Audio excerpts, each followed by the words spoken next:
श्री वल्लभाधीश की जय।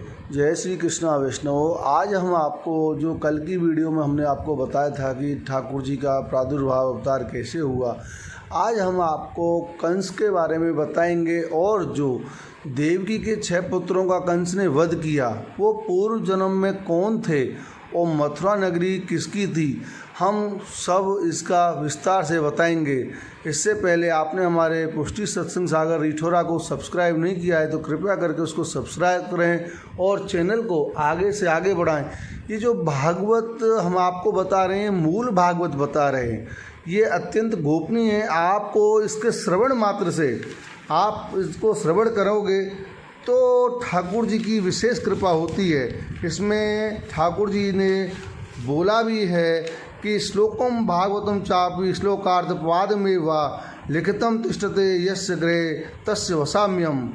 इसमें कहा है जिसके घर में श्रीमद् भागवत का एक श्लोक, आधा श्लोक अथवा श्लोक का एक ही चरण लिखा रहता है, उस घर में मैं निवास करता हूँ। ये ठाकुर जी ने बोला, इसलिए इसको आप आराम से सुने और ठाकुर जी का स्मरण करें ताकि आपको ये जान सको कि ये ठाकुर जी की लीला अत्यंत शोभायमान है। अब हम कंस के बारे में बताने से पहले मथुरा के बारे में बताएंगे। ये मथुरा नगरी थी जो कंस से पहले ये मदुरै नाम का राक्षस रहता था, उसकी ये नगरी थी। तो राजा उग्रसेन ने इसको जीत कर, मदुरै राक्षस से जीतकर इसको मथुरापुरी बसाया और भोजवंशी वंश का इन्होंने जो वंश का विस्तार किया। अब जब जिस समय सूरसेन ने जब जीता था तो उसके पत्नी के गर्भ में एक बच्चा था, उस पर उस मदुरै नाम के राक्षस की जब छाया पड़ी तो वह पुत्र राक्षस रूप में हुआ। इससे पहले कंस जो पूर्व जन्म में था वह कालनेमी राक्षस था जो देवासुर संग्राम में विष्णु के द्वारा मारा गया। तो ये उसमें लिखा है कि प्रलम्बकम चाणूर कृतृणावृतम महासने मुष्टिकारिष्ट द्विविध पूतना केश धून के अन्यचारु से भूपाले वाण भौमादि विरुता यदुना कर्दन चक्रे बलि मागध संश्रय।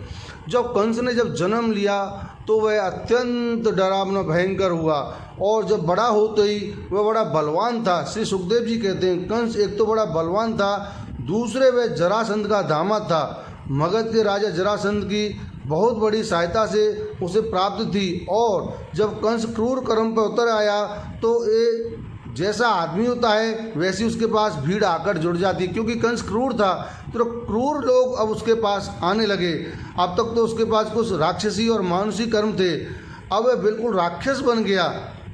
उसने कहा कि मैं कालनेमी राक्षस था, यदुवंश में तो मैंने वैसे ही जन्म लिया है, मेरे सारे यदुवंशी वैरी हैं। क्योंकि उसको पता था कि ठाकुर जी यहाँ जन्म लेंगे। जब मैंने पहले पार्ट में बताया कि देवकी के जब आकाशवाणी हुई तो उसने कहा कि मैं सभी यदुवंशियों को ख़त्म कर दूंगा।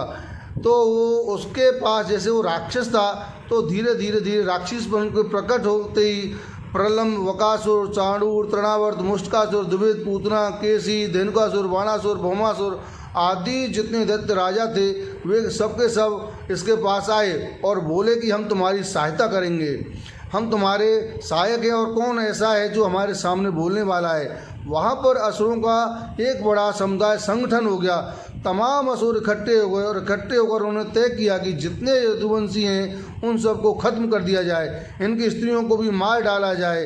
और अब इन्होंने यदुवंशियों का नाश प्रारंभ किया। इससे लोग बड़े दुखी हो गए। ते पीड़िता निविशु करुपंच चाल के कयान सालवान विदर्वान सिदान विदेहानि कौशलान अपी।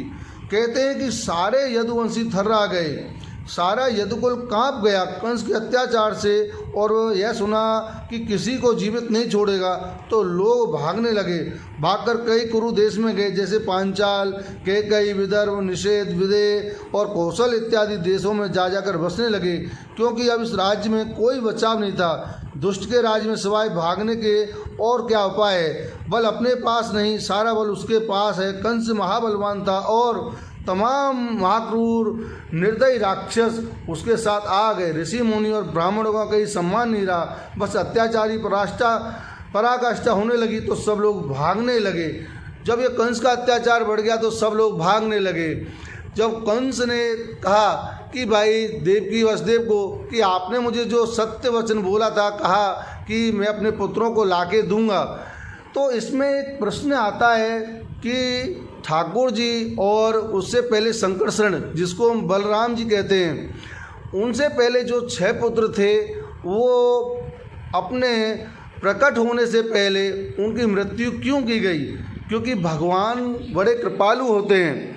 ये जो इन्होंने लीला करी है द्वापर युग में, ये सब किसी ना किसी प्रकार के हेतु के लिए की है, क्योंकि सभी को जो श्राप थे उस श्राप से मुक्त कराना था। इसमें जो 6 बालकों की जो कथा आती है उसमें क्या कहते हैं कि ये ब्रह्मा के मानस पुत्र मरीचि जी के 6 पुत्र थे। ब्रह्मा जी को किसी बात को लेकर एक बार ये हंस पड़े कि जब ब्रह्मा जी जब कोई बात कर रहे थे ये 6 लोग हंस पड़े।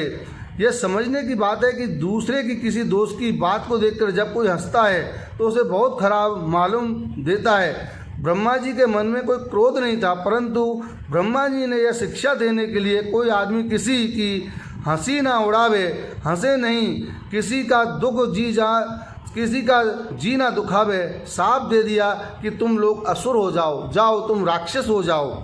जब साफ दे दिया तो ये लोग बहुत घबराकर ब्रह्मा जी की शरण में गए और बोले, महाराज किसी भी प्रकार हमें बचाओ, भूल हो गई।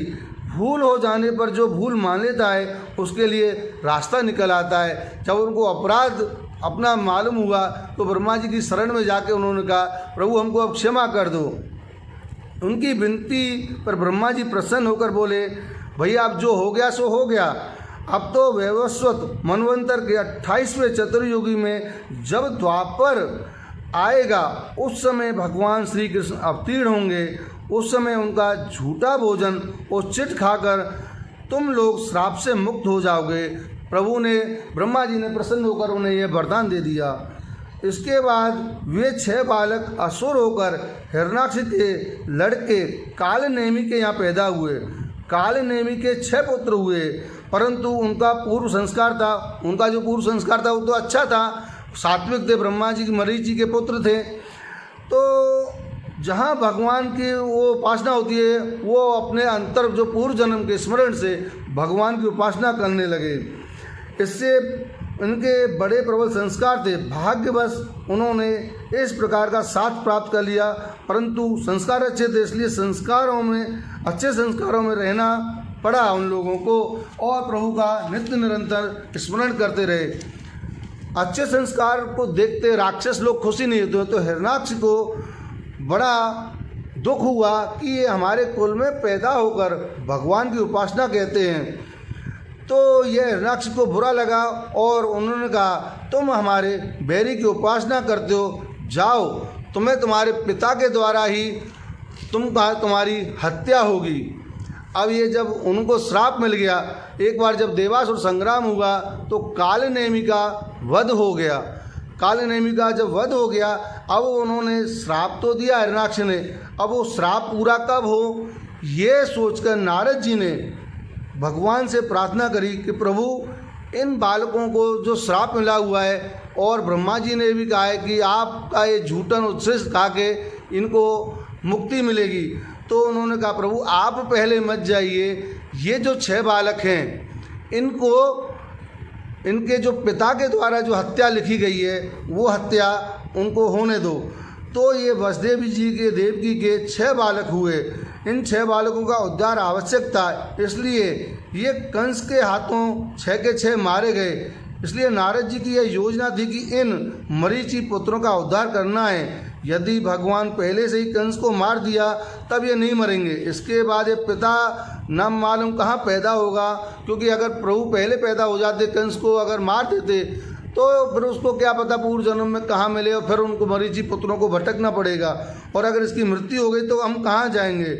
नारद जी ने यह योजना बनाई कि जिससे कंस को उनको मार डाले, इसी से कंस के हाथों ये मारे गए।